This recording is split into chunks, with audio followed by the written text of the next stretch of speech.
आज खूप जास्ती रशमध्ये आहे, गडबडीत जायचं आहे कोल्हापूरला, वेळ नाही आहे. माझ्यासाठीच एक मोठं चॅलेंज आहे की लोकल कॅच करणं. त्याच्या आधीचं मोठं चॅलेंज आहे नाश्ता करून घरातून बाहेर पडणं. त्यानंतर 6 तास बसमध्ये घालवायच्यात. त्यानंतर घरला जायला 1 तास. कसं होणार आहे, काय होणार आहे काही माहीत नाही. पण आयुष्यात चॅलेंजेस घ्यायचे तर सवयच लागले. आयुष्यात सरळ मार्ग कधी मिळतच नाही.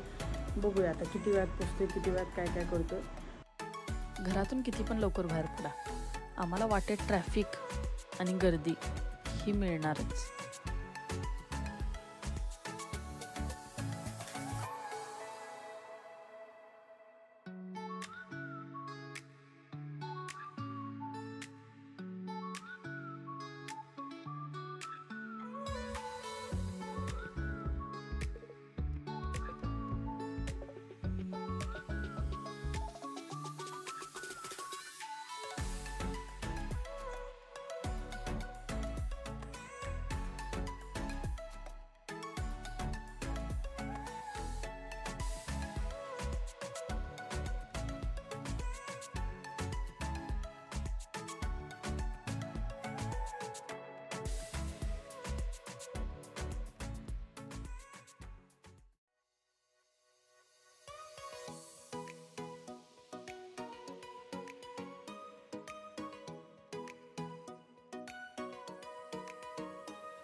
माझा आनंद व्यक्त करायला कदाचित रंकाळ्यावरचा सूर्यसुद्धा लाल झाला होता.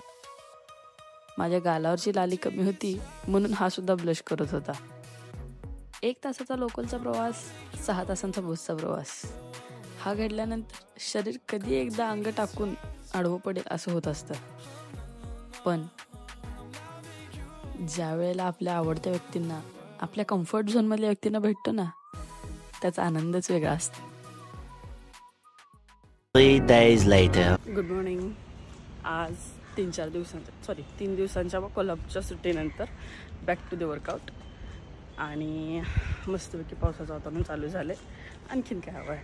A few minutes later. मला माहिती आहे सगळेजण हा विचार करत असणार आहेत, पावसाचे दिवस चालू झाले, तुला जायची काय गरज आहे. पण आय नो दॅट मी जितकं स्किप करेल ना तितकी मला सवय लागणार आहे. त्यामुळे बघूया ट्राय करून.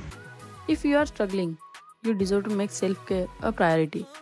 Whether that means lying in bed all day, eating comfort food, crying, sleeping, rescheduling plans, finding an escape through a good book, watching your favorite TV show, or doing nothing at all.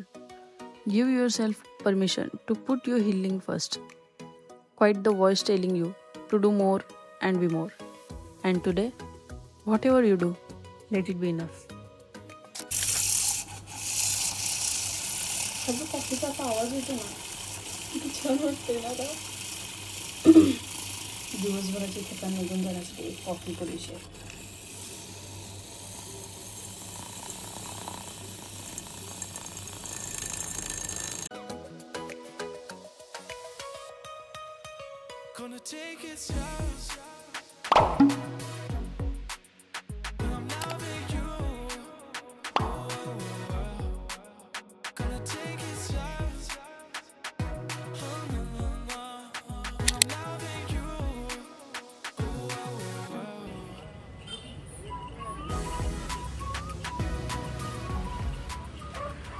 उन्हाळ्यात भाजी आणायला गेलं तर उन्हाळ्यात भाजी शिळपाटून जाते म्हणून त्यांचा दर जास्त.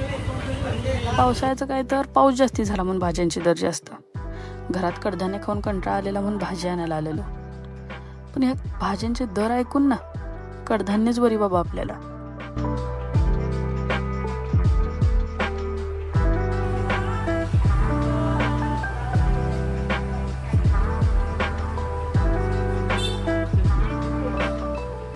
लहान होतो ना त्याला आमच्या आजी अशी भांडी खूप खरेदी करायची. म्हणजे प्रत्येक ठिकाणी जायची तर आम्हाला कपडे खरेदी करणार नाही पण भांडी खरेदी करायची.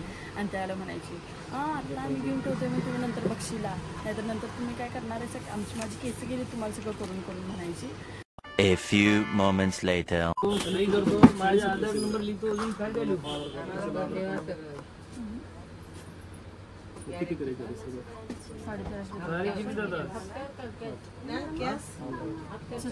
6.5 hours later.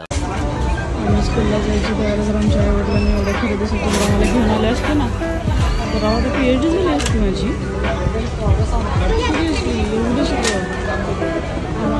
3-3 वर्ष वापरायला लागायचे. हे तर सगळं ड्रीममध्ये असायचं. ते काय काय नवीन नवीनच निघालेलं. या घरात जेवढ्या गोष्टी खाण्याच्या म्हणजे बाजाराच्या नसत्याच्या शिजवून खायचं कमी आहे. नुसतं वाळी खायचं आहे. यामुळेच मम्मीच्या नेहमी शिव्या बसतात. काय मम्मी विशेष टिप्पणी तुझी? काहीतरी सांगायला गेलं म्हणून तुम्ही म्हणताय या महिन्यात तेलाचं काय मम्मा बचत, मम्मा बचत. आयुष्य काढायचं आहे मम्मा. एका महिन्यातच सगळा बाजार खायचा नाही आहे. मस्तपैकी कोल्हापूरची सुट्टी झालेली आहे. घरात बाजार भरून दिलेला आहे. आत्ताच जरा स्वतःसाठी काहीतरी करायचं खायचं म्हटलं तर तोपर्यंत हा पाऊस चालू झाला. घरातनं बाहेर पडायचा नुसता अवकाश की हा चालू झाला. म्हणजे माणसाने किती त्रास द्यावा आयुष्यात, किती.